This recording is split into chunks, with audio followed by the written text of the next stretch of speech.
University పరిచయం చేయకపోతే అసలు మీరంటూ ఒకరు ఉన్నారని కూడా ఈ లోకానికి మీరు ఎవరో తెలీదు. మళ్ళా చెప్తున్నాను. కాదా చెప్పమనండి. చెప్పమనండి. ఈరోజు బైబిల్ పట్టుకొని, బైబిల్‌ను రొమ్ము మీద పెట్టుకొని గ్రామానికెళ్ళి మా బైబిల్ గొప్పదిరా అని చెబుతున్నామంటే ధైర్యాన్ని ఇచ్చింది తండ్రి. అలా మర్చిపోతావు. నీచులు గదండీ! ఆయన దగ్గర నేర్చుకున్నవే ఆయన మీద ప్రయోగిస్తావా?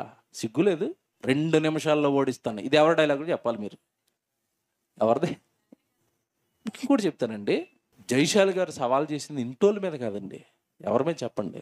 వేదవ్యాస్ ఐఏఎస్, పీహెచ్‌డీ రారా హేతువాది అన్నాడు. కదండీ! ఆయన ఎంత సంస్కారవంతంగా ఉంటాయండి. బైబిలును తప్పన్నవాడు, బైబిలు మీద పడతన్నవాడు, యేసుక్రీస్తుల వారి మీద బురద జల్లుతున్న వాడి మీద వెళ్ళాడాయన. వీరోచితంగా వెళ్ళాడు పోరాటాలకి. అందుకే ఆయన్ని ఏమంటే క్రైస్తవ ప్రపంచం అంతా గుండెల్లో పెట్టుకుంది. మీరేటో ఇంటోళ్ళ మీద డిబేట్ అంటారు. చివరికి బిర్యానీ తినిపోతారు ఇద్దరు.